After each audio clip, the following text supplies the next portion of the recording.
This is the story of how a poor pitiful girl, who considered her life boring and nothing but a puny existence, was attacked by a wolf monster, and there was no one who even wanted to save her. Even the girl herself felt like wanting to just die already, and he was happy with that. At that time, our protagonist Osamu called her out and stated she seemed to be tired of her life. He was floating in the sky in front of the girl, and she thought a god came here to save her. Now before this point, everything began with Osamu realizing something since when he was a child, that people couldn't resist their deaths, and even if they wanted to live desperately, they would still be killed. Osamu spent most of his life in the hospital, and one day he heard people talking about ghosts living here. Doctors used to talk to each other about the deceased patient's spirits, who might be turning switches, flicking them on or off. A nurse went and asked doctors who would be handling the night patrol, and doctors just wished her good luck to save themselves. Later on, when the nurse was on her patrol, she muttered to herself ghosts were scary, so she should go back home soon.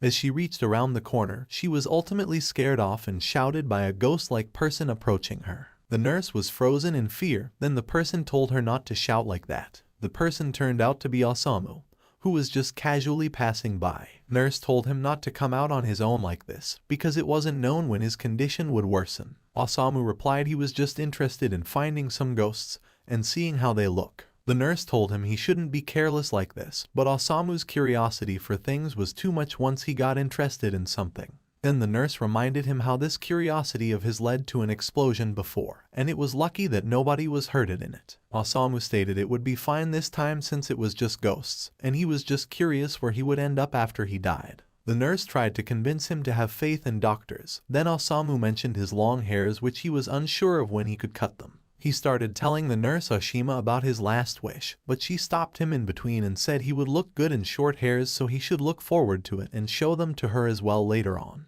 Her words put a smile on his face, and the nurse carried him back to his ward. He recalled his sickness Delacort Harris, which was an incurable disease he had since he was 9. This disease was discovered 30 years ago, and they couldn't find any way to cure it, so the only way to handle patients who had it was to do a full body check regularly.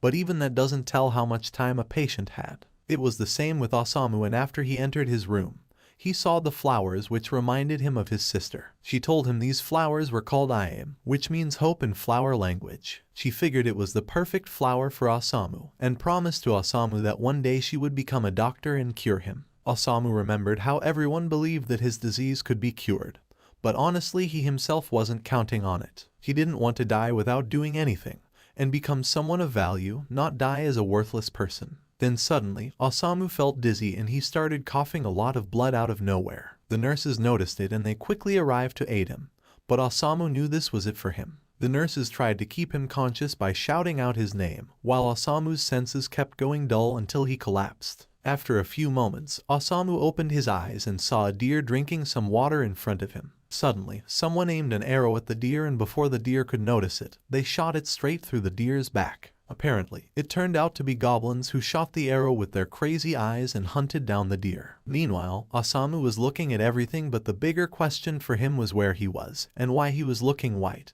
And more importantly, just why was he looking like some ghost doll? He remembered everything about him being sick, living his life in hospital, having a family, and drawing his last breath in his hospital room. However, he wondered why he felt like he wasn't the one who experienced these memories. Osamu looked at goblins and tried to think what they were, because they clearly didn't look like something from his world. Osamu thought this might be a dream and those monsters were his imagination. Instantly, Osamu got startled when the goblins shot an arrow at him. However, the arrow didn't hit Osamu but instead went through him. The goblins had noticed him and they were about to try attacking Osamu again, whereas Osamu thought he should wake up from this dream soon. At that time, he again remembered the excruciating feeling of not wanting to die, like his previous life. Osamu's ghostly body began spreading at the goblin and sucked his energy until the goblin died and fell down. Osamu was pretty surprised by what happened, as he looked at his hands and understood they actually sucked life energy from the goblin. He could also feel a bigger existence inside him, as if he got more powerful after absorbing. The other goblins got scared of Osamu, since he had killed one of them, so they were reluctant to approach him. Whereas Osamu raised his hand towards them, and just like before, his hands began sucking the life dry out of those goblins at the same time. Osamu cried as he recalled how badly he didn't want to die anymore and felt that pain of death again. so he pushed forward and wished for these goblins to just drop dead already. And after he managed to kill them, Osamu's ghostly body shifted his appearance a little bit more like his previous life. Later on, Osamu managed to solve the danger for now, but he was still unaware of what was happening to him. The only things he knew right now was that he was in another world, and for some reason, he could absorb the life force of other living beings. The more he absorbed the life force, the stronger he felt than before, as if the absorbed life force became his own. Osamu noticed his hands looked different now, and to see how he was looking as a whole, he went to the water and saw inside the reflecting surface of lake. At that moment, Osamu saw his face more clearly and remembered more memories from past life, including his name. However, he had doubts if he really wanted this face and if he really just reincarnated from past life into this body of a ghost. It was too real to be a dream, because that desperate feeling of wanting to live he felt before was surely his feelings from the past life. Osamu put all these thoughts aside for now, and decided he should not think of anything else but to make sure he won't die for nothing in this second life, and live his life the way he wanted. He was prepared to take the life of whoever threatens him. However, while recalling his name Osamu, he felt a little off considering those sad memories which come attached to it. He considered that he might as well change his name since this was a second life, so after giving it a long thought process, Osamu decided to name himself as Shu Archlight. Now once this was decided, he was still a bit uncertain who he was, and what exactly he should do in this life since he neither felt sleepy nor hungry. Not just that, but he could also levitate since he was an actual ghost now. Then he heard some sounds of screaming from some distance, and Shu decided to check it out while sneaking there. It turned out to be some kids named Freddy and Mijel who were just startled by looking at a pile of goblin corpses. When Shu looked at them, he realized there were not just monsters in this world but humans as well. Meanwhile, the kids wondered if there was anything that could go against goblins in this forest. Freddy suggested they should just pull up the corpses and burn them so that they won't spread a plague on rotting. Shu was observing them as they pulled the goblin corpse. Then Freddy mentioned it seemed like this was the doing of a ghost. Mijel mentioned it couldn't have been a lower class ghost. But either way, Freddy proceeded to chant his fire magic and held it in his hands until it became a little hotter. Shu wondered what was that, and had a guess this might be magic, while Freddy tried to shoot that fireball but he failed. He whined just what was he missing, to which Mijel replied he needed some improvement in his magical element chanting. She explained that magic was a skill one learns in the first year, so he should be used to it by now, but Freddy was in no mood to talk because he was upset. He recalled that instructors at the school were quite strict as well, while Mijel decided she would handle burning it herself. Freddy stopped her because he was frustrated, so he took out his magic gauntlet, which appeared out of nowhere, and he was now able to shoot the fireball better than before to burn those corpses. He was now happy to do the job successfully and boasted loudly that he was just a natural-born magician destined to be a S rank in future. Mijel told him to be quiet or he would attract monsters, and the same thing happened right afterwards as more goblins appeared there. Freddy was scared of them, so Mijel had to act, and she used magic gear to summon some vines to strangle those goblins, and she casted fire magic to burn them to crisp. Both of them were a little relieved, and Mijel was tired since her magic equipment was an area type which consumed more magic power than Freddy's magic. Mijel wished they could have some armor type magic gear, but it couldn't be helped for now. They decided to head back home, and thought it was some good practice before their witchcraft exam. Meanwhile, Shu overheard them and figured there might be a town just around the corner. But more importantly, he got some important information from observing those two that magic exists in this world. Magic was constructed by chanting and magic circles, and the magical equipment was something that varied from person to person. Its ability was determined at birth, and the amount of magical power consumed differed on the equipment type and domain type of it. Shu wasn't sure what magical power was exactly, so he tried to think if that absorbed life thing he did before meant he could use magic as well. He figured it was worth a try, so he first thought of trying to form a ball of water to extinguish the burning goblin corpses. He then thought of things he knew about magic from the mangas in his previous world, and took it as an example of how to chant and go about it. Shu knew the elements needed to create water, and through that knowledge he mastered in the previous world. Since he had all the time to learn things on the hospital bed, Shu remembered how to go on about controlling elements present around him. He was able to tell which elements to combine at what ratio with his magic, and soon a magical circle began to appear on its own. Shu kept concentrating until he managed to form water magic. Now what he needed to do was to shape that water with his imagination. Shu imagined a water yo-yo from his previous life which he got as a present in hospital once. Now, Shu tried to shape the water magic in a similar way like yo-yo, and he could feel the magic flowing inside him like the life force. However, the water bubble splashed on the ground when he tried to throw it some distance away. Shu realized it required more magic circles to throw water in a direction, and this was just the beginning of it. He was now interested to do more research so that he could make this magic a trump card of his that was sure to be helpful in future. From that day, 3 months passed, and somewhere in the forest some kids were walking into the deeper parts, and one of them, Jazz, mentioned he would prefer their implementation training somewhere else. Alice said he was free to leave if he was scared.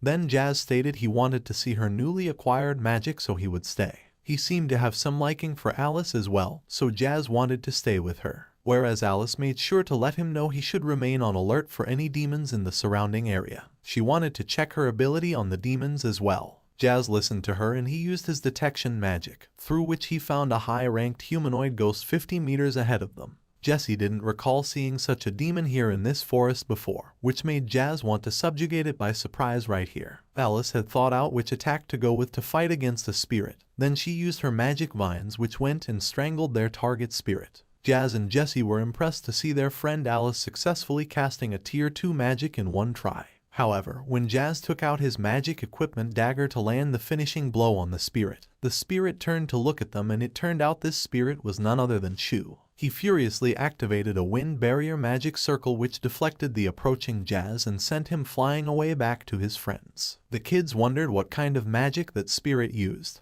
and how was it even possible in the first place. It was terrifyingly accurate as well, and that too without any time lag in activating the magic circle. She stated it wasn't possible for a mere high-ranking spirit to use such perfect magic, whereas in the meantime Shu broke off those constraints. He was enraged after being attacked for no reason, so he casted a magic attack on those kids which resulted in a huge explosion. After the explosion, Shu came to check on those kids since he just incapacitated them for now. But he figured it was troublesome since he was never attacked by a human before, and these kids were the first ones to be hostile towards him. He was sure these kids were going to kill him upon chance, and suddenly the third kid, Jazz, who was still conscious, charged to attack Shu from behind. He yelled at Shu to get away from his friends, but this was just another threat for Shu, so now that this bloodlust was pointed towards him, he had no choice left but to do the same to them. Shu began absorbing the life force and magic of those incapacitated students, during which he realized that he didn't feel any different in taking a human's life, just like those monsters who came for him before. He didn't feel anything for them, so Shu just incapacitated the third kid as well. Jazz tried reaching out his hand for Alice, who already passed away right in front of his eyes by the hands of a ghost spirit who now approached him. Shu went close to the kid and told him it was his fault for trying to kill Shu for no reason. He took his life energy as well, resulting in Jazz's death, and moved on. Shu knew if a student died here, the educational institution would be in an uproar, and it was only a matter of time before they discovered it. So, he couldn't stay in this place anymore and had to find another place to stay. After that, the night came and passed, after which in the morning, it seemed like the city was already in an uproar because the news of those students going missing spread like a wildfire. Some people wondered what happened to them despite Alice, a bright student, being there as well. And some guessed Alice might have been a weakling as well to have died in that forest of weak monsters. The ones who were most shaken by the news were the school institution's principal, as he slammed his fist on the table, muttering angrily just why an excellent magician of his school had to die there. Others stated it was his fault for not supervising them properly, and some worrying was rooted from the kids being strong enough but still dying there. So, it raised the matter that they should defeat the monster in question who was responsible for this first, to which the principal replied it was possible the other country's enemy might be involved, hence they should get the help from Bishop. A teacher raised a concern that they need to do something about countermeasures as well, since that forest was a place for students to self-study or train. The principal fought and made the decision to seal off the forest for the time being, and nobody was allowed to go there until further announcement, while the teachers were to keep investigating in the forest. The teachers agreed and they got to their duties, while the principal was worried as he wished that his bad premonition wouldn't come true. At the same time, there were more kids who seemed to have overheard the principal before, and they considered themselves lucky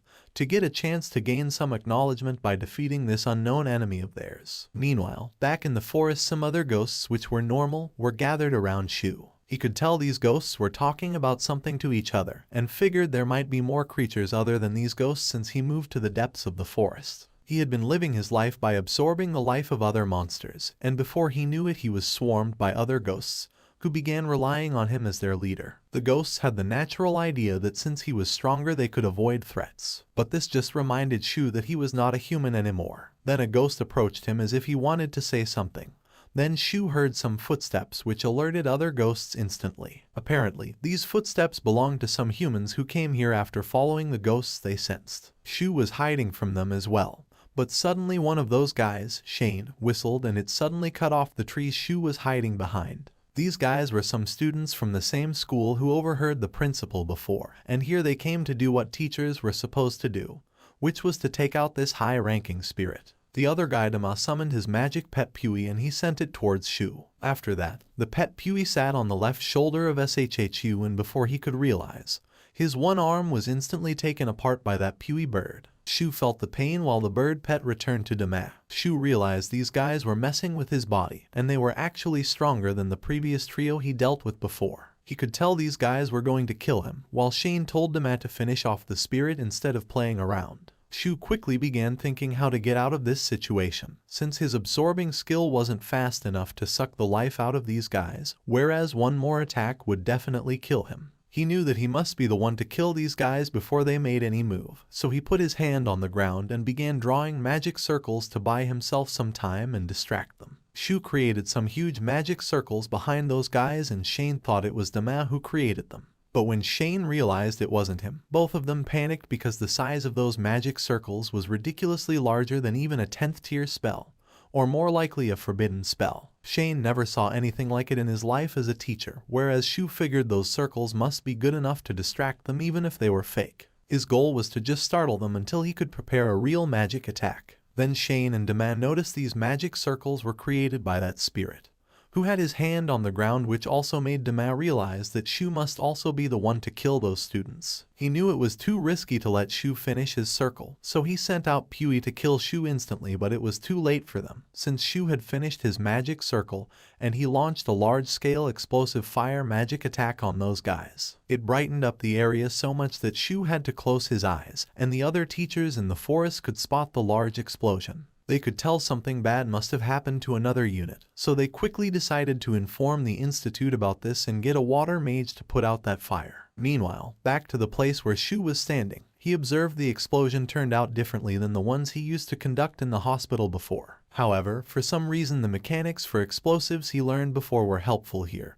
and it was actually bigger than those with the help of magic. This knowledge from the previous world helped him live now, and he absorbed more life force scattered around him to recover his lost arm. After he absorbed the energy, Shu realized he had evolved and became stronger than before. Then he noticed some people were coming closer, so he had to run away from there. After he flew some distance away from the forest, Shu saw the capital city of Ramza with people passing the gates by showing their permits. Shu observed that those people had the same clothes as those people who came in the forest just now, which means he would be in trouble if they saw him. He wondered if there was any place he could settle down around here, and that was when he saw the cemetery around the corner of the city, and there were few people in it. Then guards of the cemetery told the ladies to go back home because it was about time for the undead to come here. The little daughter of that lady questioned what was undead, to which she replied they were scary monsters that eat humans. The guards were doing their job rightly, so he went and assured the little girl they would keep her safe even if anything happened, but she should go home like a good girl now. The little girl got happy and she prayed the goddess Elmaja would bless the man.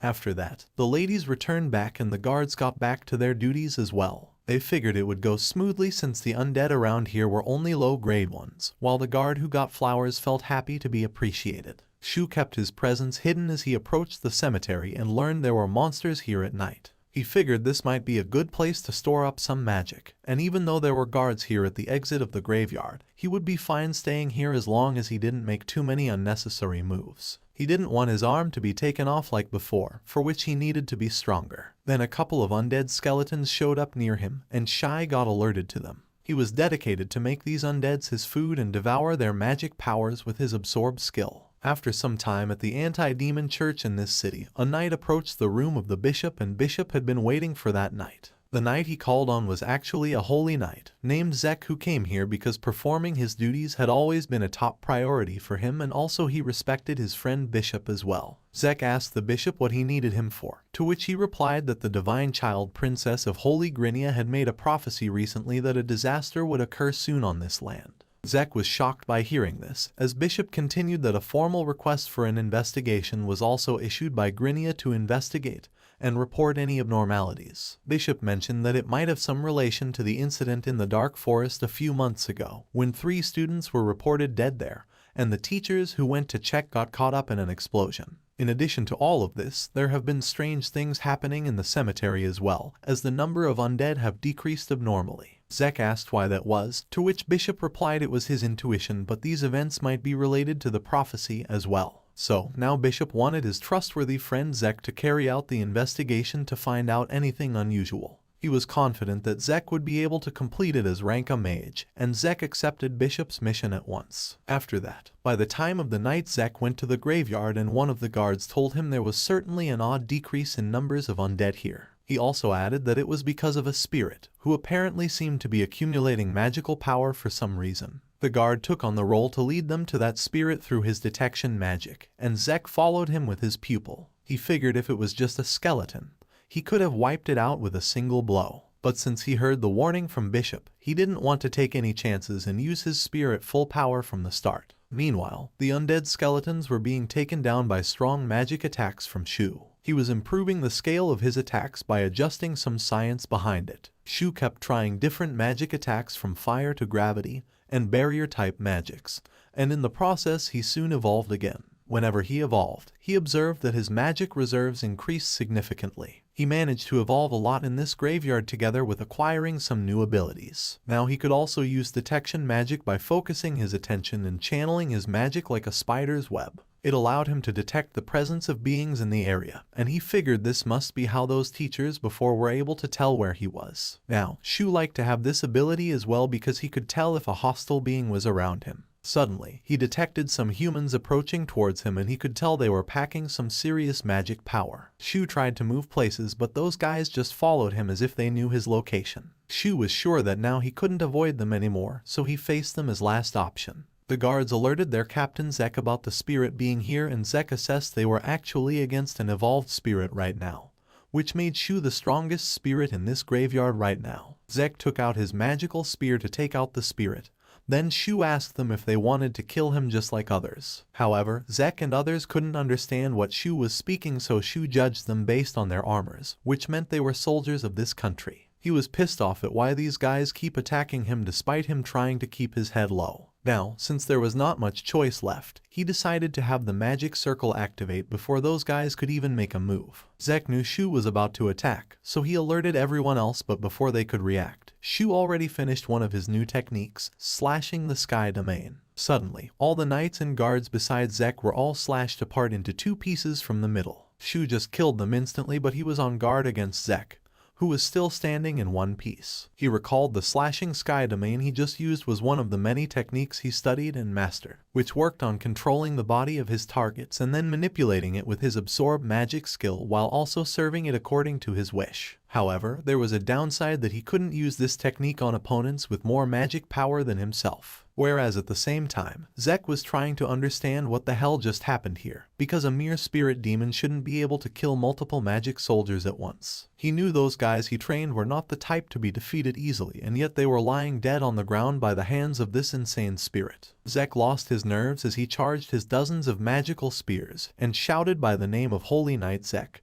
He would see through the revenge of his comrades. Shu analyzed Zek's magic weapon as extremely powerful, so he couldn't take any chances and formed a barrier with a lot of magic consumption to deflect those arrows. Zek didn't care even if he saw the barrier and decided to just break through it, while Shu put his whole concentration into keeping that barrier. As the magic spears began raining down on him, Shu's barrier was able to barely keep most of them away, but somehow one of them broke through and stabbed Shu's head a little. Shu increased the strength of the barrier even more out of desperation, and his attempt made the magic spears deflect from the barrier and go back to their owner, Holy Knight Zek. The spear went past Zek's head, which he didn't expect, and he couldn't understand how that spirit managed to deflect all of his spears. The rain of spears made holes on all parts of his body, leading to a painful death. After that, Shu approached him, mentioning Zek surely had a lot of magic power, enough that Zek could have overpowered him in a straight fight. Which was why Shu went with this indirect method of deflecting Zek's attack and using his own spears to counter-attack him with the help of science to change the trajectory of a moving weapon,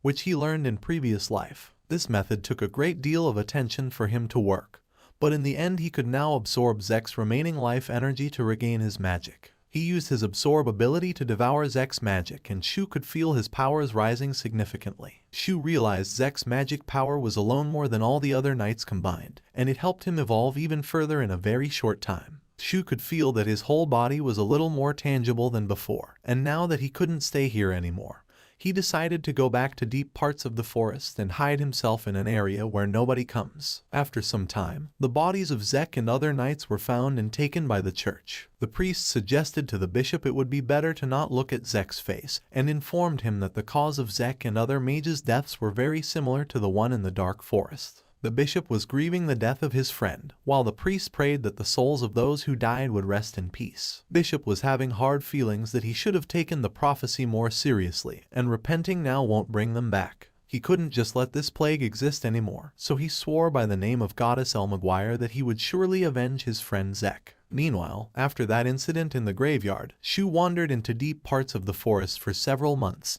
and he ended up coming to a monster village. It consisted of a few dozen goblins and their elders. However, whenever they saw Shu, they used to behave themselves and welcome him to their village. The village elder was a high goblin, and he informed Shu that there was a human seen at the entrance of the forest, who killed some of their goblins. Shu seemed to be the leader of this village, and he stated that he couldn't help what had already been done. The high goblin obeyed Shu's words, while Shu recalled how he somehow ended up becoming the leader of monsters in this forest. It happened when he started attacking the monsters, and among them he killed higher-ranked monsters like Goblin King and Orc King. After defeating the two of them, their subordinates took Shu as their new master. He didn't mind them following him, but he also made it clear that he won't do anything for them. The High Goblin and Orc told him it wasn't important for him to lead, and they just wanted to subordinate their new king due to the law of nature to submit to the strong. Shu learned first of this monster's nature, then he decided to accept their offer because there were no disadvantages in it for him.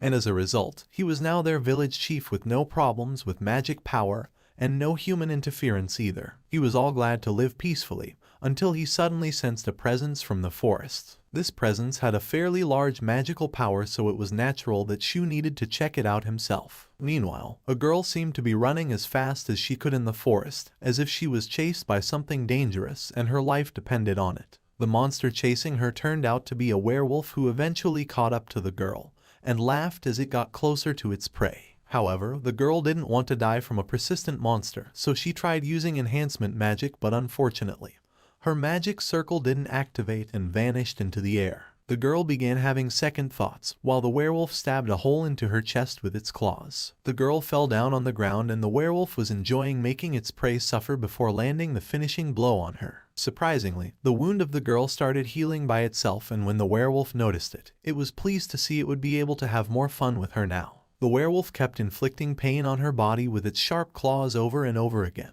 while the girl couldn't do anything except for begging it to stop because it hurted like hell. The wolf was only getting more pleased by it, and at this point even the girl understood what this wolf was trying to do was just taking pleasure from her pain. Then the werewolf broke her arm and she looked helplessly at it, while thinking that her life until now was surely boring, with no friends to help her and not being able to escape her death. She had hell of a life, because of which she hoped to get the chance to do it all again. She wished someone would help her, and closed her eyes praying if there was a god to help him. Then Shu showed up there and he looked at this pathetic monster, which led him to think that he should just kill this werewolf here, because it might be a trouble if it attacks the village later on behind his back. That was when he saw the girl, and she also got a slight sight of Shu hovering up there. Whereas, when Shu looked at her face with no hope in her eyes, it reminded him of the days when he himself used to be in the hospital bed all the time. Shu couldn't do anything at that time except seeing his sister saying she won't let him die, his father telling him not to worry about hospital bills and focus on his recovery,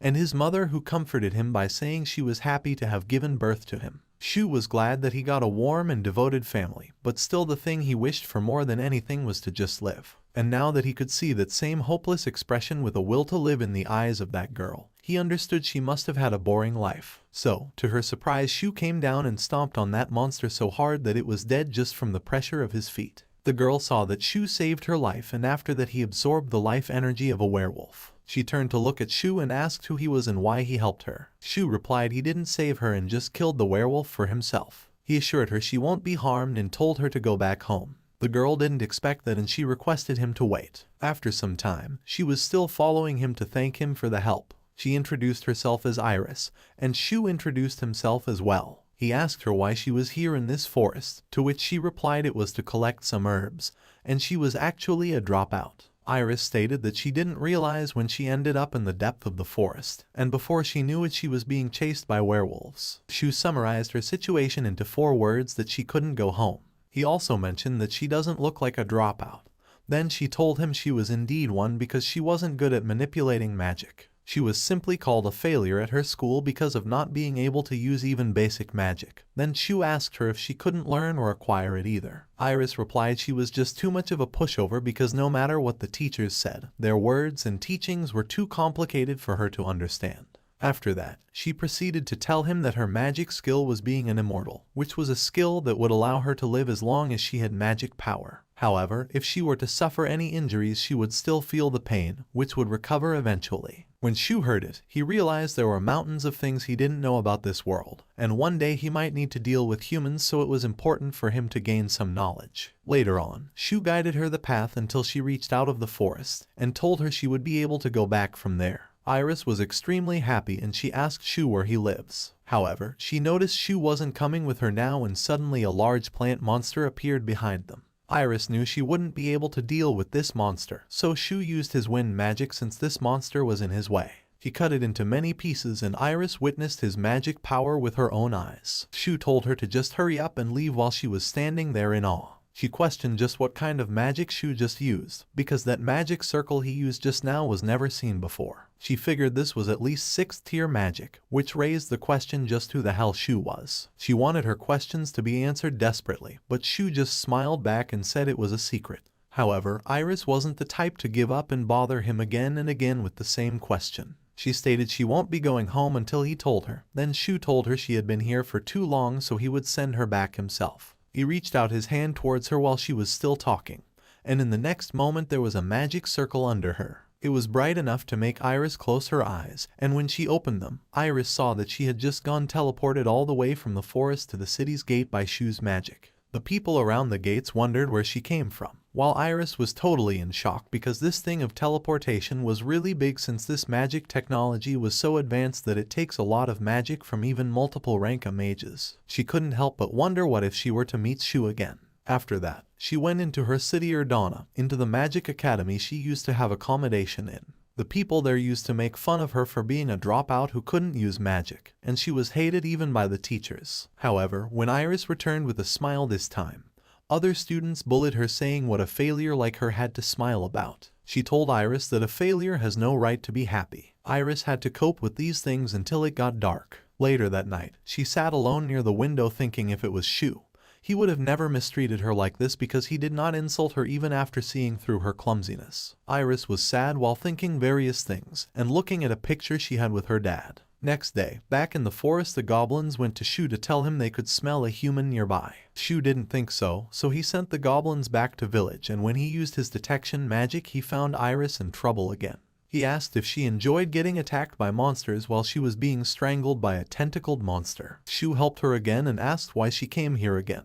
Iris replied she came for him because she was very determined to become his student and learn magic from him. She was really curious how he used that 6th tier magic, which even the teachers of her magic academy couldn't do. So in simpler terms, she wanted to learn magic from Shu because he was even stronger than those teachers, and he wouldn't make fun of her either. She requested him with cute petty eyes repeatedly. Then Shu told her he was self-taught, so he doesn't know much either. But after seeing that desperate expression on her face, Shu recalled the times when his sister used to share a lot of things with him. He felt for a moment that his past life memories were quite troublesome, since he felt obligated to teach Iris magic because she seemed similar to his sister. However, he made sure to let her know that in exchange for teaching her magic, he wanted her to teach him everything about this world, including the town, academy, and even the magic that mages commonly use. Iris asked how come he doesn't know anything despite being so powerful, and he mentioned again that he was self-taught. So, it made sense to her and Iris agreed to promise him on this deal with a poker smile. Whereas Shu figured she wasn't the only one benefiting from this,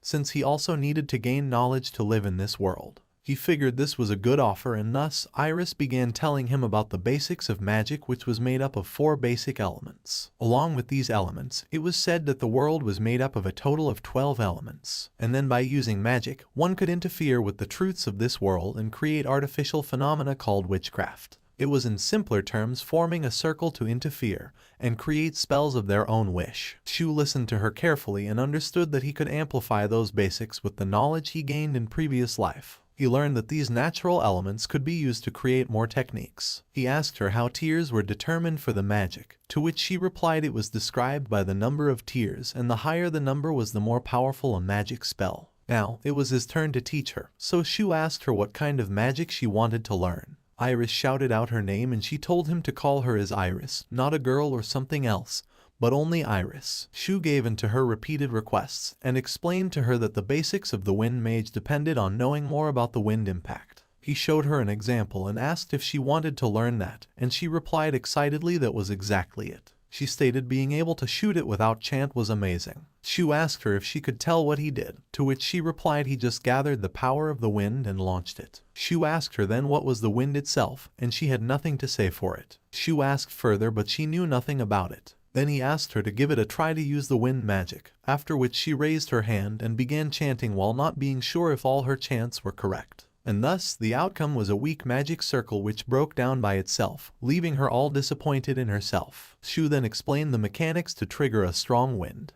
He mentioned that her school already teaches a separate formula to complete this magic, and if she mastered that, then she would be able to create active magic circles. And to do that, he told her that all she needed to understand was the nature of things. These things were not different than how a person needed to understand the other person by hearing or speaking to them. He also told her that she was not a dropout, but she just doesn't know how to understand what school teaches. Shu gave her a new perspective that magic was actually about understanding the world itself. It was the first time for Iris to hear such a thing, as Shu explained that chanting is more than just words. She must improve her imagination, for which they should try to make her understand through practical experience. She thought she wouldn't be able to do it because she was a failure, but he assured her they would figure it out together while he would provide her with more knowledge. She was honestly grateful for what he was doing for her, and from that time she kept taking classes from him regularly. It would vary from many examples and questions, and at one point Shu realized something, that this scene was very much like the time when he was taught by a person back in his previous life. He used to be curious about learning things just like Iris, and now as he taught her he thought he might become a scholar in the future. Soon his classes took effect, when Iris was finally able to cast a spell successfully for the first time.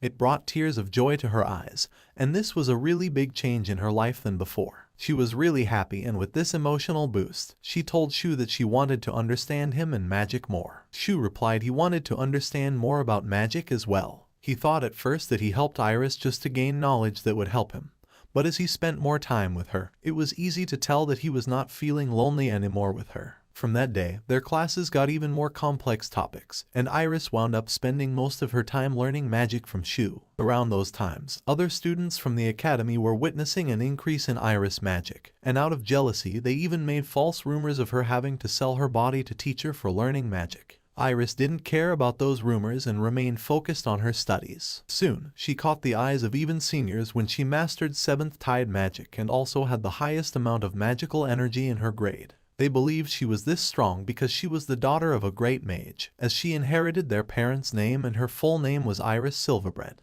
With enough time, she managed to even graduate the magic academy she used to be once a dropout of. Iris remained firm in her progress, and after graduating, she got the offer to become a holy knight belonging to the anti-demon church. She went to the forest happily to share the news of her graduation to Shu, and she thanked him for the past 2 years of fun learning magic from him. Shu smiled and said it was obvious she would be great as his student, and Iris was flattered to see his expression, which had softened over the past 2 years. Shu didn't realize that himself, and he stated it must have been Iris's influence. He recalled back that since he interacted with Iris on a daily basis, he got to learn little by little about this world, and his emotions also nurtured gradually, which was different from the time he was born in this world, when he could feel nothing but emptiness. He was sure it would fall because of Iris's influence. Now, he asked her what she was planning to do after graduating, to which she replied she got a job at church to become a holy knight. When Shu heard that, he remembered that holy knight Zek, and he quickly turned back, telling her they should stop each other now.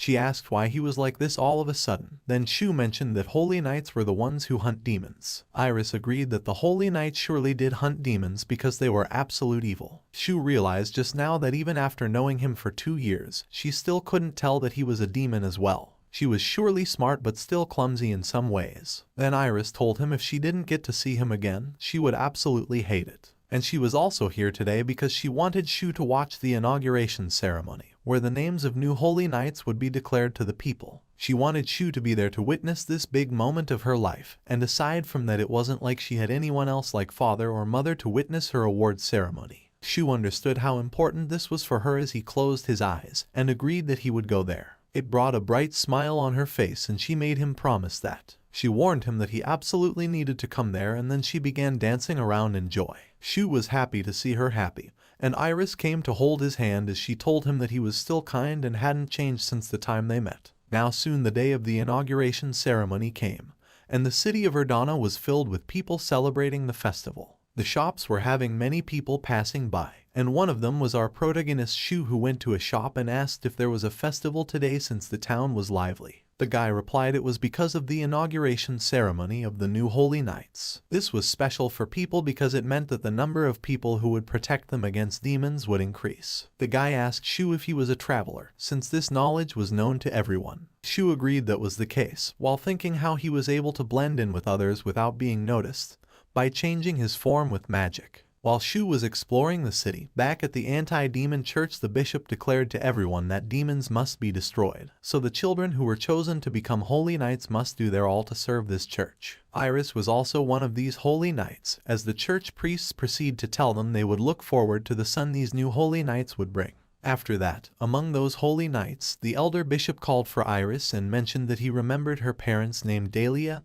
and Rose, who were in the middle of war. Iris agreed her parents died in the line of duty by demons, and Bishop was sorry to hear her loss. However, he continued to tell her to keep destroying demons and she would be rewarded heavily for that. She felt a little off from Bishop's words, and soon it was about time for the ceremony. The gates opened for them to the outside, where thousands of people were already waiting excitedly for the announcement of new holy knights. As the holy knights came outside, they and Iris were shocked to see the crowd of people, and the other holy knight stated it was natural for them to be happy. He told Iris she should be proud to have been chosen. Iris was really happy to have received so many blessings, and she wondered if she could fight those demons or sacrifice herself like her parents. Then she sensed some presence of someone who was standing on the bark of a tree. Iris knew she couldn't mistake this presence of Shu, and after looking there she saw Shu standing there to be present in this big moment of her life. She was glad that the person who led her to this bright place was here to witness her achievement, and she would be fine. Later on, they went to a cafe where Shu took lessons on how to read their language. He asked her for a moment if she was sure that she wanted to spend her precious day off with him for a study session. She assured him it was okay and she would rather work hard even on off. Shu recalled how he and Iris began to meet each other more often in the streets since the ceremony, and he learned the language and culture of this country while Iris kept honing her magic. However, she was a bit complaining about her job nowadays, and she could only talk comfortably with Shu. She hoped other boys could learn from him, as she stated that her co-workers were all men. But lately, she has been getting a lot of attention from them. They tried to show off in front of her and got injured, which ended up making Iris better at recovery magic at least. Shu didn't see a problem there if she was improving her magic that way. But Iris exclaimed it was more difficult for her than he could imagine how she was seen as the opposite sex by those workers. Then a guy approached her from behind when she was about to tell Shu about one particular bothering guy. And this guy was the very person who just approached Iris to get her attention. She exclaimed why Ymir was here now, to which Ymir replied it must be a sign and they should go out to eat. Iris turned him down, saying she was busy having lunch with Mr. Shu right now, which she would never do with Ymir. After hearing this, Ymir took a look at the table and his expression grew stiff. Ymir then told Iris this Shu guy stinks of poverty, so a beautiful girl like her shouldn't waste her time with a guy like that. And instead, she should remember that she was going to be his partner in the future, since he was from the Ballard family. Although there were still a few years before she got married, she should realize that he would become her husband and listen to him from now on. Meanwhile, Shu was there listening to the nonsense Ymir was spouting on and on.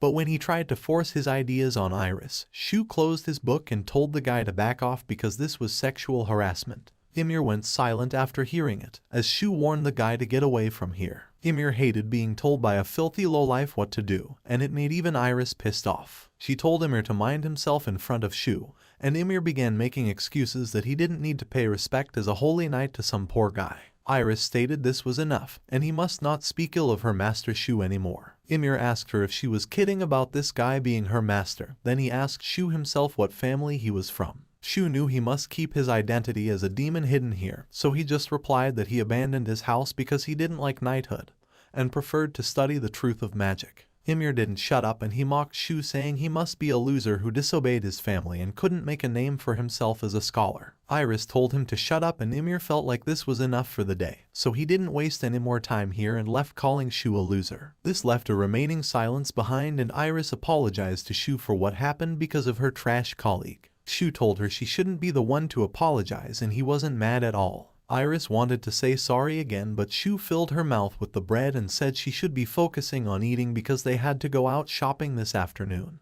After eating the bread, Iris just left her worries, and she was ultimately glad for Shu and herself. She cheered up and asked Shu to eat himself as well, and this time he should eat, unlike the times when he claims that he doesn't eat. Ymir was hiding behind a wall hearing their talks, and the day passed like that. Later that night, Shu went back to the forest thinking how women take quite a long time shopping, and he somehow made it back before sunset. Now that his day went well, he decided it was about time to shoot the attack magic at the stalker behind a tree. Shu had sensed him long ago, but he didn't react on purpose, whereas the stalker was using an invisibility magic, and he decided to finally reveal himself since Shu saw through his cloak. The stalker turned out to be none other than Ymir, and it caught him off guard to see Shu knew about his magical device with invisibility. Shu stated he didn't know there was even such a thing.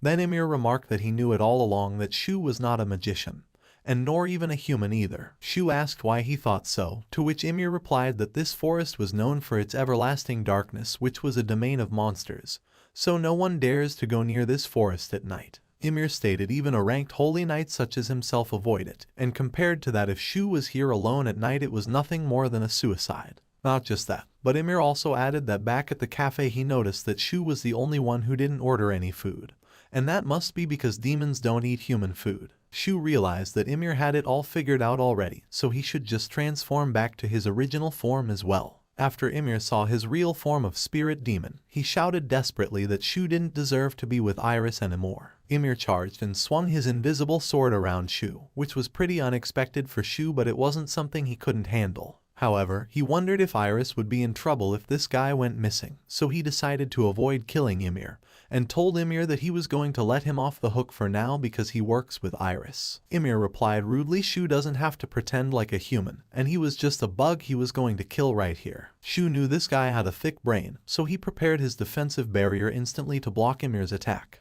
Ymir was shocked to see Shu could instantly chant magic, which even a holy knight of S rank couldn't do. Shu stated it was none of his business if even an excellent knight like him couldn't do it. Ymir's hands began bleeding from the force that he exerted on sword to attack the barrier. Then Shu made it clear that he couldn't kill him because Ymir was weaker than him. Ymir took this as an insult and he lashed out in anger at Shu. He kept attacking the barrier repeatedly out of desperation, even if he was suffering damage, while spouting nonsense that he was the one Iris deserved. As his attacks got heavier, he declared that Iris was his slave and he would impregnate her since she was a strong mage born to bring more prosperity to his family name. Hearing these words of her fate being decided by this bastard, Shu was getting mad as he remembered how kind and cheerful Iris was always. He couldn't keep himself calm anymore, and used the sky-slashing domain to instantly behead Ymir in an instant. Ymir died before even he himself could realize, and his body fell down in front of Shu. Shu looked at his dead body and said that pretending to be a human was at least better than being a human like Ymir. Now, he knew if the Holy Knight died in this Eldera forest, he would be in trouble. So, he moved the body with his deployment magic. After some time, the church rang the bells of grief after finding the body, and Iris informed Shu that Ymir's body was found just outside the city walls. Shu asked her if he was killed by a demon, to which she denied and said there were signs of very sharp blade cuts, so it might have been either a swordsman or a skilled mage. She recalled when Ymir's body was found, his colleagues were first ones to be suspected, and Iris also saw his corpse herself. She then remembered seeing the same cut before in Shu's attacks.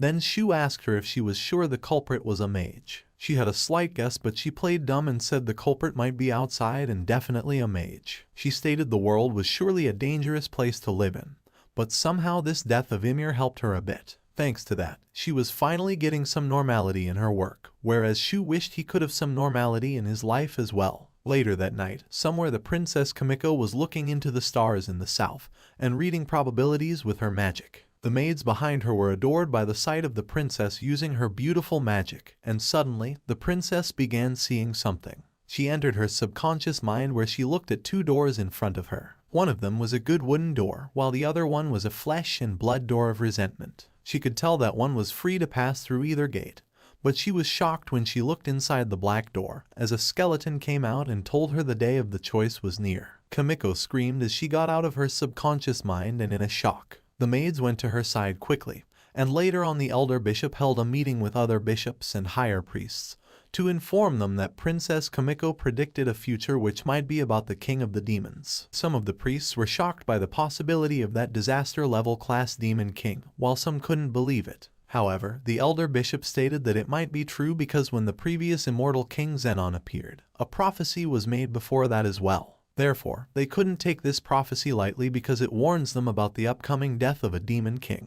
The priests suggested they should do something about this quickly before that demon king became strong enough, while some stated that the possibility where this thing could happen was only in that Eldera forest. After that, the priests from another nation ordered his messenger to immediately send reinforcements to the Eldera forest. They actually wanted to gain credits for this, and it made the elder bishop feel a little sighed as he laid back on his chair. However, he still had doubts about this news because the princess mentioned two gates of choice, from which they must choose the right door. Now back to the monster village. The monsters were going on about their lives and selling things with shell money. These improvements in their life were brought by Shu over the last 5 years since that prophecy. He observed that goblins and orcs have accumulated more magic power along with intelligence. It also made it easier for Shu to communicate with them, and he reminisced that it wasn't really a bad thing that he became their master. He felt a little attached to them now, and then the elder goblin came to report to Shu that the demons who went on the hunt were killed. Shu inquired if they went to the forest entrance, but to his surprise the elder replied they were actually killed near their village. Shu was alerted because it might mean that some mages came all the way here into deeper parts of the forest,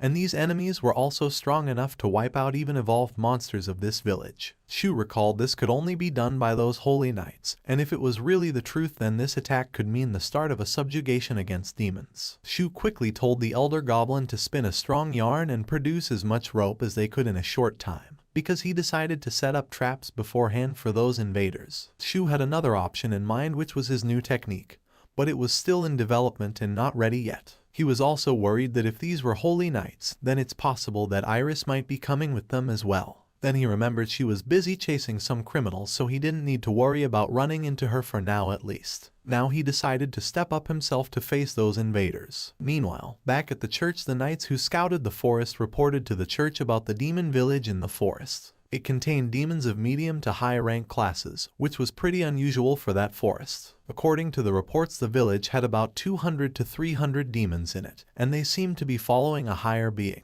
Some holy knights mentioned they kind of heard a similar report some time ago as well. Then a high priest elaborated to everyone that most demons create bosses in their races to keep them in line. So this time it was different because all the demons were following a single entity, and it was highly possible that this being was that predicted demon king. According to the prophecy, this king's existence was not yet fully awakened, so they must crush them now because if they made the wrong choice here, their country would perish. The priests and knights present there listened to the higher priest as he gave them the orders to form a joint force and proceed immediately to the depths of Eldera Forest and destroy those demons. All the knights lined up and the people had high hopes for them, including their lady Iris Silverbread. She was known well by others as the expert mage who could easily equal hundreds of soldiers. Iris was here because the priest who gave her orders before changed her mission to this subjugation. Iris was now part of this main force. However, she was a little nervous because it has been 3 years since she became a holy knight, and yet this was her first big subjugation battle. It was the same duty given to her father and mother before they died, and now she wanted to do her best to live up to her family name.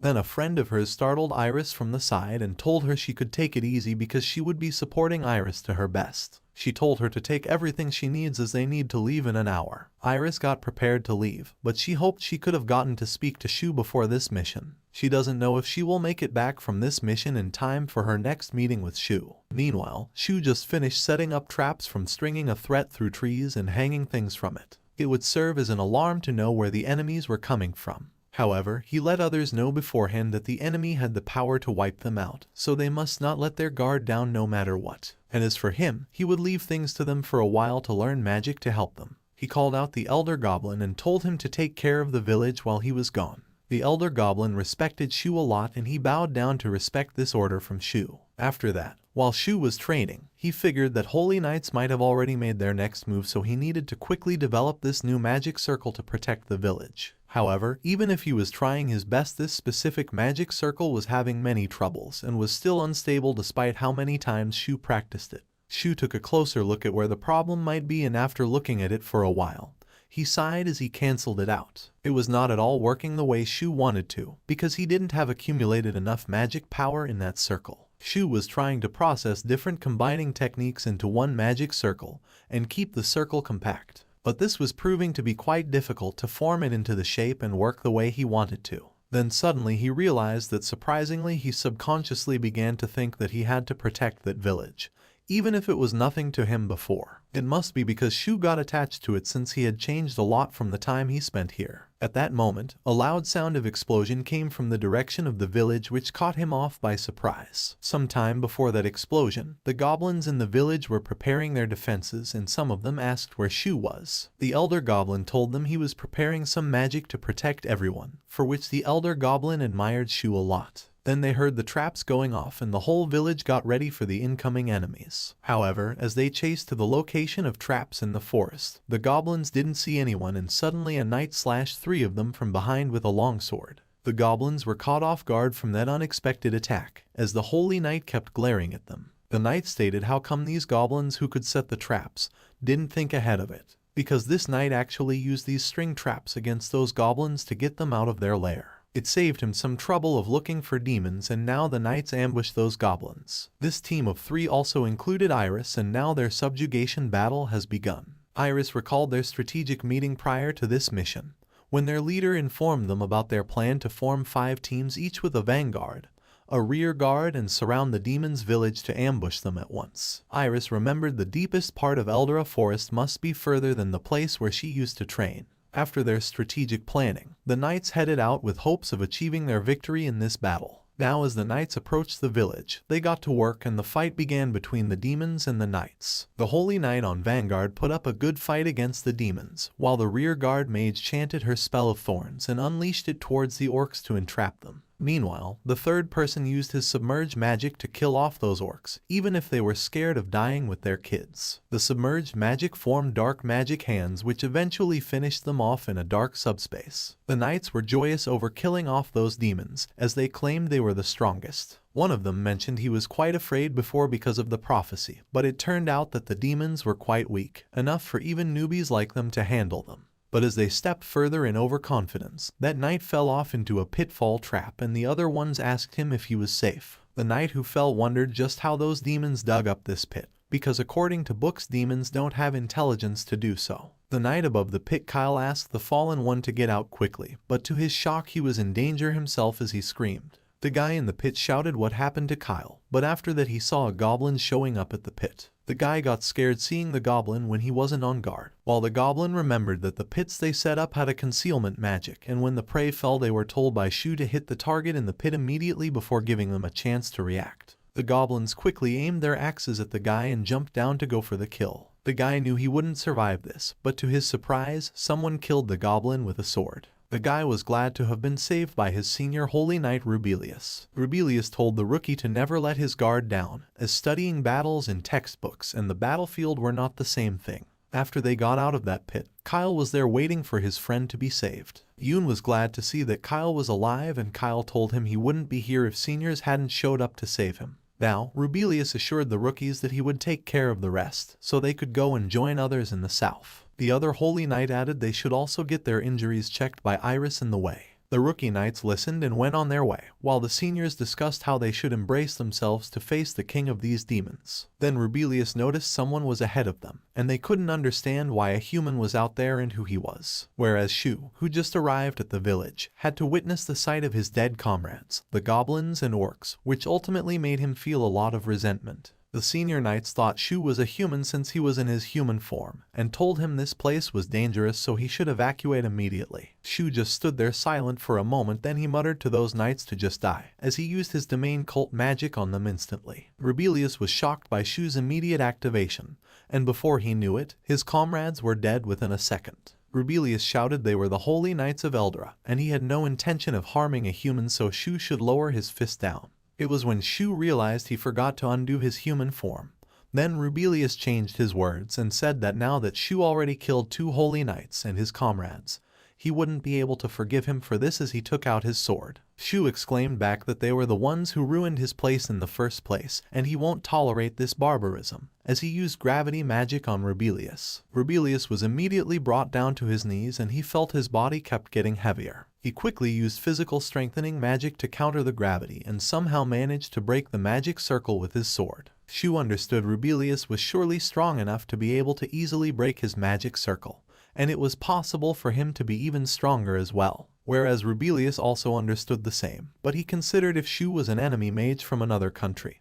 And aside from that, just how was he able to use some magic he never seen before? Rubelius exclaimed he would now defeat Shu to avenge his fellow holy knights, as he charged towards Shu and swung his sword at him. Even for Shu, Rubelius's movements were quite fast, and he barely managed to dodge it by using teleportation magic. However, Rubelius was showing no signs of stopping, as he didn't want Shu to get away. He managed to land a clean slash at Shu's right arm and severed it from his body. Rubelius was a bit unpleasant that he missed Shu's heart, but either way he thought he made some progress. But to his surprise, Shu's arm began to act weird and Shu transformed back into his original form. Rubelius learned Shu was actually a spirit demon who could materialize as a human. Rubelius took it as a positive sign, as now he would be able to kill Shu without hesitation. He activated his lightning magic and imbued his sword with it. It was first time for Shu to see something like that, but he could tell what Rubelius did by watching, and also that his body would be blown away from just one hit from that. Shu tried to think of possible actions he could take, since here his absorb skill won't work due to his opponent being stronger than him. He needed an opening, so he took out a small tube with something in it and threw it into the air. When Rubelius slashed the tube, it created an explosion which affected Rubelius' hearing significantly. Now that Shu got an opening, he quickly used his domain cult magic on Rubelius. However, he didn't expect Rubelius would get used to it that quickly. Rubelius knew the pattern to deal with this strange magic was to use strengthening, and he declared that he won't be defeated by a mere spirit. Whereas Shu began to have negative thoughts if he was going to lose and die here. Shu was filled with resentment for those who attacked his village, and he wanted to fight back and survive this. Then he remembered that this place actually had more advantages for him. Meanwhile, Rubelius wanted to finish off Shu on next attack as he put all his magical power into next swing.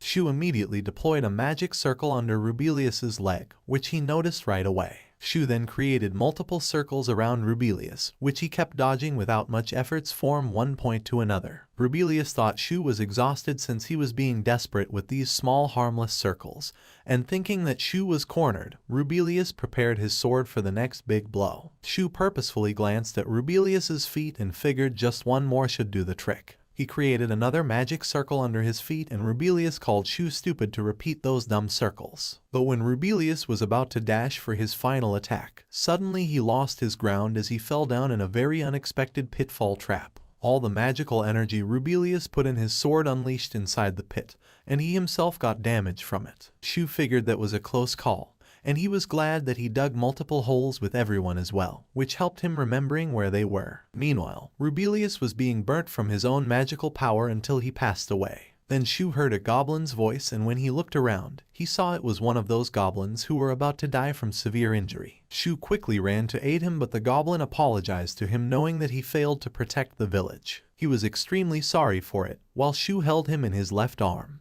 The goblin requested Shu to absorb his magic, since it would make him happy to be with Shu instead of dying like this, and to show his gratitude to make him able to think like that. The goblin truly believed Shu as their king. Shu respected his emotions and he accepted them by absorbing the magic from Goblin to recover his lost arm. However, now Shu was not calm anymore as he swore to himself that he would kill all these knights who dared to hurt his friends. Meanwhile, somewhere else in the village, the Captain Zamus of another team had some water on his face while he was sitting on a pile of goblins' corpses he killed. Another Holy Knight girl from his team informed them they were having a bit of trouble against too many demons. However, they weren't strong enough to be a threat individually. Zamus told her to hang in there for a little longer until their reinforcements arrive. He got down from the pile of corpses and stated he was actually waiting for that demon king of prophecy to appear, since he was sure now that he existed because the intellect of these demons was really high enough to convince him. He told her the plan was to keep killing these demons until their leader showed up to avenge them. Zamus was looking forward to that moment, and until then he left cleaning up these corpses to her. She used fire magic to burn the corpses to ashes as Zamus progressed his way into the village. At the same time, another team was confronted with a group of goblins with the elder goblin in it. The girl among them was annoyed by the number of goblins, and she told her co-worker to hit them with a 5th-tier magic. The knight used the 5th-tier magic wind balf to kill those goblins. Then a goblin intentionally moved forward to take that hit to save others. After that, the goblin died and the elder goblin couldn't do anything about it. Whereas the knight girl Ilya was surprised to see goblins had a sense of camaraderie as well. Then their team leader Zamus showed up and he let others know that he would take a vanguard now. The goblins tried to warn their elder goblin that Zamus was a formidable opponent,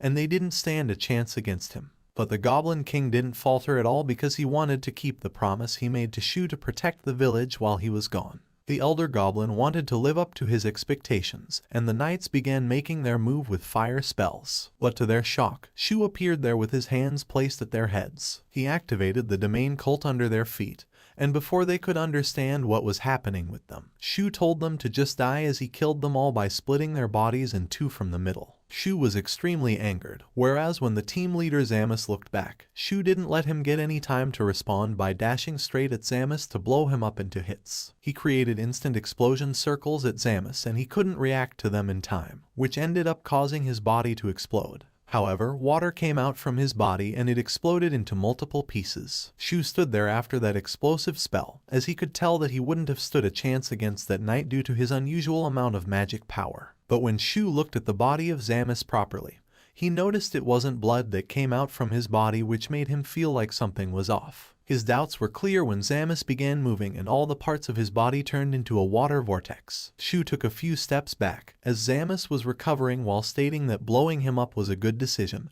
but it was a bad matchup for him. Zamus' body seemed to be made up of water magic, so he didn't sustain any damage at all. But he surely was extremely mad about his friend being killed. He started to make Shu pay for it with his own life now. Shu tried to assess what Zamus was, and it was when he remembered something Iris once told him about some people having magical bodies. Those people could cover their body with magic and transform it into a shape-shifting magical device itself. Zamus was surely one of those, so Shu knew he needed to be careful. He told the Elder Goblin to take everyone and run away while he holds Zamus here. Whereas Zamus was giving death stares at Shu, as he stated Shu must be a boss of this village. Zamus took out his sword and the Elder Goblin asked Shu to let him remain by his side. Shu couldn't disrespect his wish, and the final battle between Shu and Zamus began. Somewhere around the village, Iris was also there and she kind of felt odd. She was also fighting against the demons with her magic attacks, and she was glad to be able to take them down. Her friend praised how amazing Iris was doing even as a young holy knight, as if she could handle it all by herself. Iris stated it won't be good since all of them must fight together with their seniors. Her reasoning made her senior Julie feel appreciated. She told Iris now that their work was done in this part, they should regroup with others, and they also saw a signal up ahead.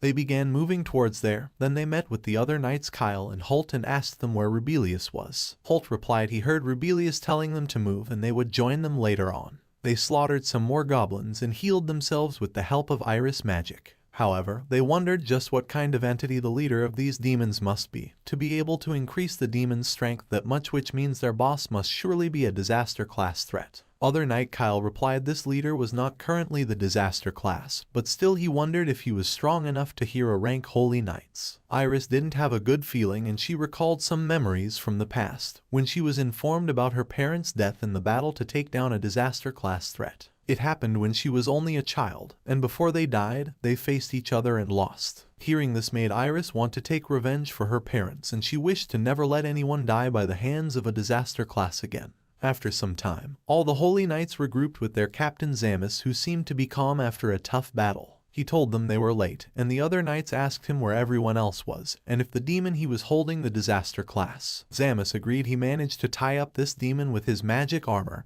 but he warned them to not get too close to him, because this demon was strong enough since he killed all the other knights including Rubelius. Iris wondered what this disaster class threat demon looked like, so she slowly approached the front, which was pretty tough given the number of people around her. After some time, she managed to take a look at it, and she was left frozen by the sight of Shu being there tied by Zamis' magic. Her world was deeply shaken as she asked what was all this. Shu slowly looked up at her, and he didn't expect Iris to be here at all, while she came towards him to ask Shu what he was doing here. At that moment, Iris recalled the times when she used to sleep around in grasses looking at the sky, and whenever she got up, Shu used to tell her she had been studying too hard. Iris liked there was someone who worried for her, and she pinched Shu to check if this was reality. The air made her really happy and at peace at the same time, as if she was living a dream. But now when she looked at Shu like this, she asked him what he was doing here and why the captain captured him. While others saw her speaking to Shu, Iris was trying to convince Shu it wasn't safe here, so he should get back to the city, thinking that he was a human.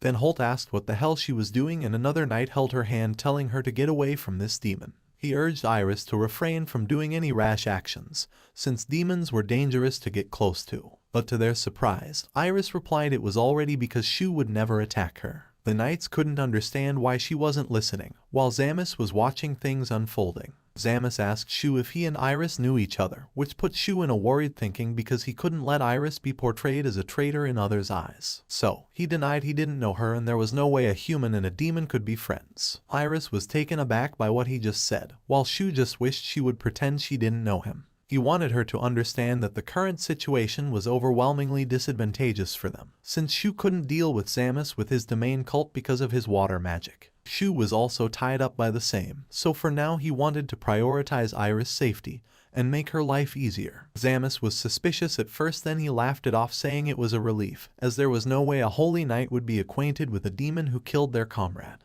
Then his eyes turned serious, which made others wonder what Zamis was thinking and going to do now. Many of them were still finding it hard to believe that Rubelius passed away by the hands of this demon. As Zamis stated, all the demons were absolute evil to humans, so they must destroy them. He also added that if a holy knight were to be friends with a demon, that would be called treason, so he turned to ask both Iris and Shu again if they really didn't know each other. Shu shouted that he really didn't know her at all. Then Zamis shut him up with his water magic. He turned to ask Iris alone the same question, and she stood silent for a few moments while Kyle was keeping her still. Iris then moved her lips and came out clear that Shu was her master. He was the one who had been teaching her magic for the past 5 years, and if it weren't for Shu, then she wouldn't be here right now, and she would never have become a mage, let alone a holy knight. She claimed to Shu that she was indebted to him, so she couldn't take this feeling this time. Zamis asked her if she didn't know Shu was actually a demon, to which she replied she herself found that out just now. Then she recalled there might have been times where she could learn that, but she just didn't want to find out. Zamis responded it was too bad if that was the case, because he believed she was a good knight, but now she turned out to be a traitor in his eyes. He used his water magic and attacked Iris out of nowhere. Shu quickly moved forward to protect Iris by absorbing Zamis's attack, and she was glad to see he saved her. Zamis was annoyed by Shu's absorb skill, while Shu released himself from the restraints by absorbing Zamis' water constraints.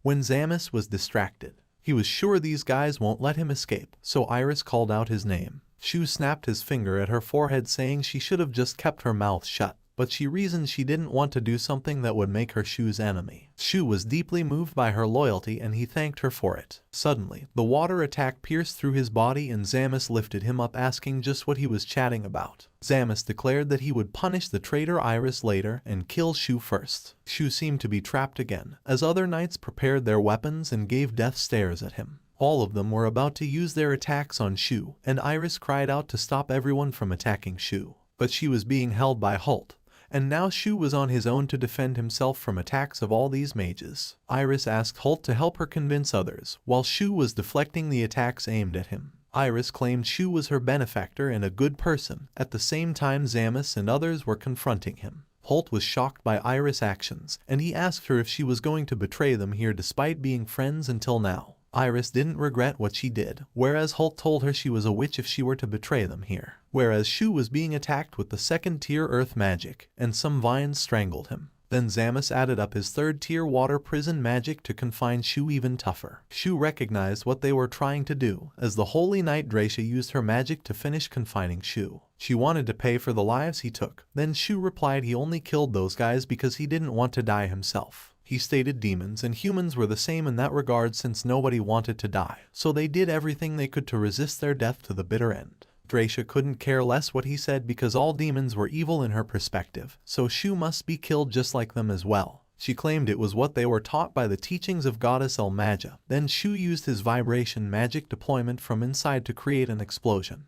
But those guys managed to shake off Shu. Then they turned to their captain Zamus. Zamus asked if they were done here now, as he thought they successfully managed to entrap Shu inside that combination of confinement spells. Meanwhile, Shu had already taken precautionary measures as he tried to adjust his body to create another circle to burn the trap. But to his surprise, suddenly the water layer which was piercing him began shaking him off and put him down on the ground. Shu couldn't fight off the flow of that water magic, as Zamus approached him asking if he really thought he could escape. Zamus declared it was over for Shu now as he withdrew his sword and aimed for Shu's neck. He told Shu to give up fighting back at this point, since it was useless to fight back against his overwhelming magical prowess. Shu wanted to live desperately, but right now, he couldn't do anything except look at the incoming sword.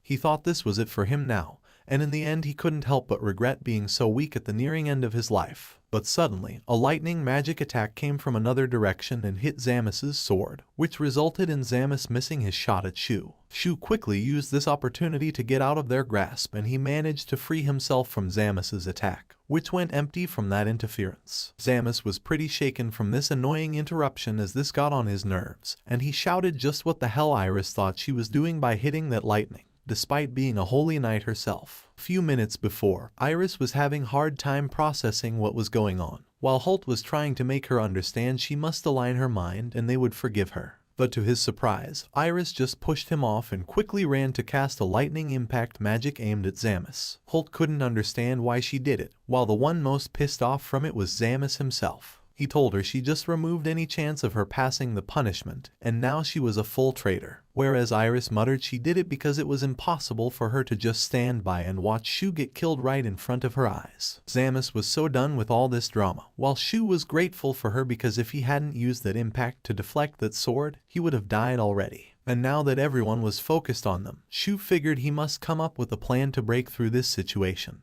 But unfortunately Iris already got attacked by Zamus with both of her legs being pierced by the same water attack. At that moment, as she fell down on her knees, she recalled the moments when she was almost killed before, but this time it was hurting more than anything else she ever experienced. She screamed in pain and her friend shouted at Zamus what the hell did he do. Zamus stated she won't die since she was immortal, but he won't be stopping that to keep her out of his way. Others couldn't go against Zamus' decision, as he asked them what they were planning to do by helping a traitor like her, which would also make them traitors themselves. Then Iris's friend, who went to check on her, examined her and told Zamus that Iris was actually under the spell of love, which manipulates the mind and heart of the user and makes them lose control. Zamus was taken aback by something like this which just existed in a fairy tale, but she was sure about it, otherwise she didn't see any reason why Iris would protect the demon. Iris had tears of pain the very moment, while the knights were talking amongst themselves that she must be under control. But Zamus made it clear he won't be showing her any more mercy, and despite her actions of trying to help Iris not get any punishment, Zamus wanted to make Iris suffer until the day of execution. She quickly went and grabbed Zamus' collar and shouted Iris was just their junior, but Zamus held his reason that it didn't change. Iris betrayed them first. Meanwhile, Iris was lying on the ground with a hopeless look in her eyes. Then Shu came to her, and when he saw her, he wiped tears off her eyes. Zamus and another female knight saw Shu get closer to Iris, so she ran while shouting at Shu to get away from Iris. However, Shu seemed to be done thinking about anything now as he stood there silently, and the female knight felt something was off as well. She was frozen in fear by the look of death in Shu's eyes, and she instinctively averted her eyes from him and looked at Iris crying there. She knew what was right to do, so she just requested Shu to help Iris. Shu didn't want to listen to anyone anymore, as he raised his hand and activated his domain cult magic. The holy knights standing beside Zamis began getting killed by slashes splitting them one by one, and their deaths were so painless that they didn't realize when they died. However, Zamis saw that horrifying sight and he couldn't keep calm anymore seeing all of his comrades die like that. He yelled at Shu how he dared to kill his comrades, and went on a rampage himself to kill Shu. But this time, Shu dodged Zamis with his body while Zamis exclaimed just how a demon could teach magic to a human. Shu told him that he would kill Zamis himself, and he won't let anyone take away from him anymore. Zamis went all out on his attack, as he released his body to full water magic.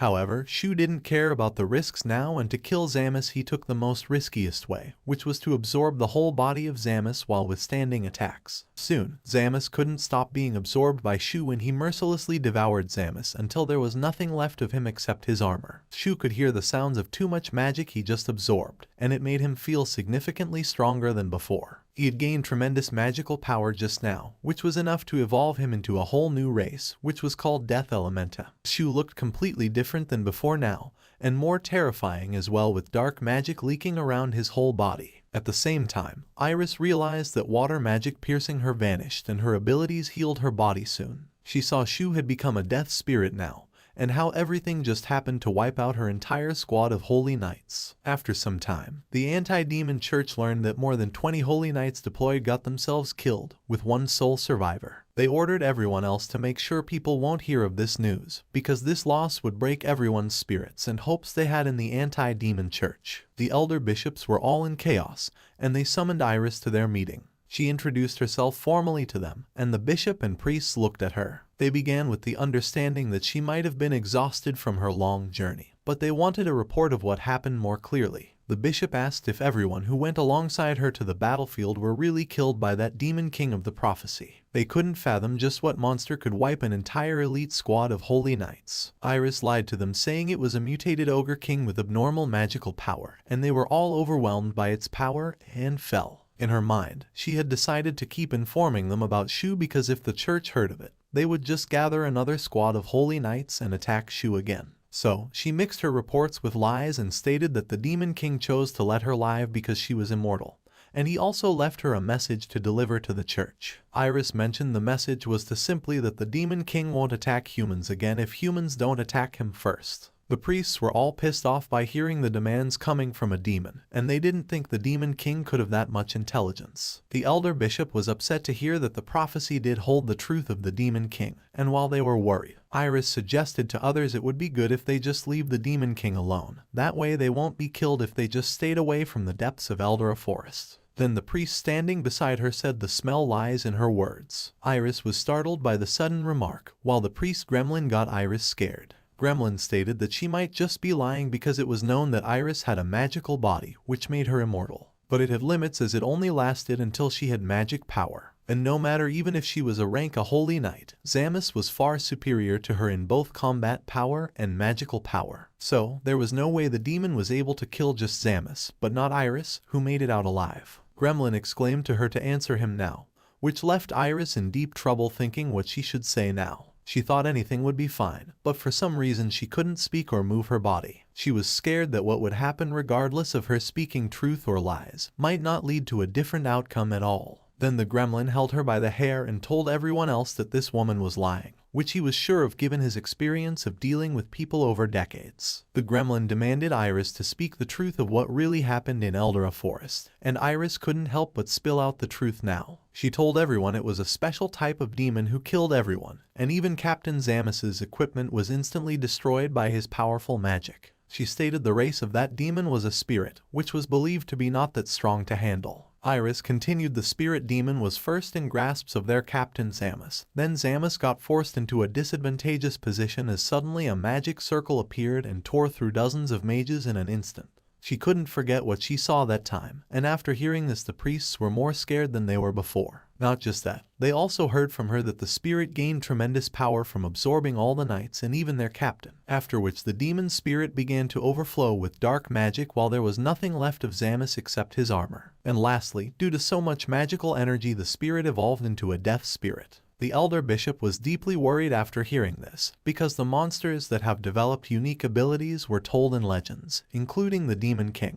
He explained that the Demon King was a special being that evolved in a way that could be called an awakening, and it was said that its magical power changes colors and becomes so strong that it shakes heavens and earth alike. The other priests were shocked by hearing the level of threat, and they were now sure that the wicked demon king of the prophecy really was this death spirit after all. Then Iris had to open her mouth again, saying she knew that the demon king's name was Mr. Shu. The elder bishop was worried that Princess Kimiko's prophecy did come true, and it was when one of the priestess said all of this happened because they sent holy knights in the first place. She stated the holy knights' magic power was said to be equal to that of 200 common soldiers, so 20 or more elite class holy knights were surely enough to outnumber even the army of a country. That means they just fed an enormous amount of magic power to that spirit, and made the matter worse by turning into a death spirit, which was how that spirit became a demon king. All the other priests began speaking against the elder bishop, and held him responsible for all this mess to select those holy knights and send them in a hurry like that. The priest's attitude changed towards the bishop while he shut them up, saying it wasn't his fault. The priests suggested they would handle this matter now instead of the elder bishop, to avoid making it any worse. They couldn't overlook this matter since it was related to the demon king, so they would wait until the reinforcements arrive and then regroup to take down the demon king while they still have the chance. Then everyone heard a sound to wait, and this sound belonged to Iris, as she told everyone that Mr. Shu promised he won't harm them if they don't do anything to harm him either. She requested everyone to not go to the forest anymore, but Gremlin couldn't accept her answer and asked if this Shu would keep his word to the humans. She insisted Shu promised her that, and muttered unnecessarily that he was her master who taught her magic and would never do something to harm her. So, she was firm it would be better to leave him alone.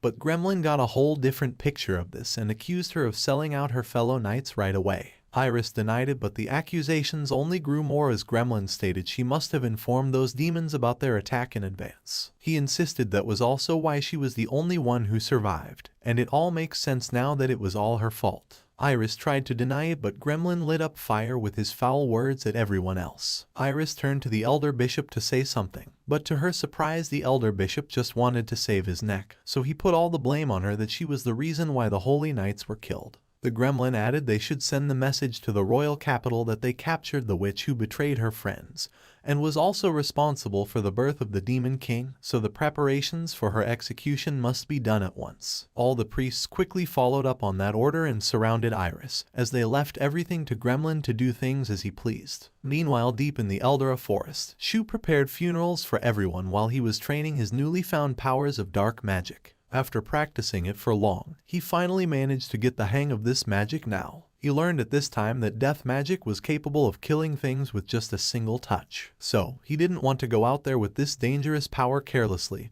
and end up killing anyone, including Iris. This was why he also stayed away from her all this time, so that he could control this magic first. And now he was all good now as he gained control of it. Then he noticed there were more ghosts than before who were attracted to him. Shu didn't want to keep them away anymore now that it was all fine, so he transformed to his human form and told them he was fine now. The ghost spirits gathered around him with pleasure, while Shu realized that since he didn't see any goblins and orcs since that attack, it might mean they didn't survive. Not just that, but his surroundings have gotten quiet, and he begins missing Iris, who used to be the only cheerful soul around him, since she kept on engaging him into different activities, from traveling around and checking out places and eateries along with her. He missed her a lot, so he figured it was time for him to pay her a visit. Shu flew over to the city, and once he arrived there, he headed straight for Iris' home. But when he knocked the door repeatedly, there was no response, and he remembered she told him he could wait inside her home anytime he wished to. Shu unlocked the lock and he entered her room and saw it was all dark and a bit dusty, as if there was nobody in here for quite some time. He walked around the room and saw a picture on her shelf. Shu checked out the picture, but he noticed there was a lot of dust on it, which shocked him because it wasn't possible that Iris would let dust collect on a picture she sees every day. It was when he understood this meant that Iris was in danger, so he ran outside and began his search for where Iris was. Meanwhile, there was a carriage being sent away from the city, and inside it, there was Iris, who was captured and had restraints on her to keep her from running, like she was a prisoner, so it was most likely that Iris was being sent for her execution.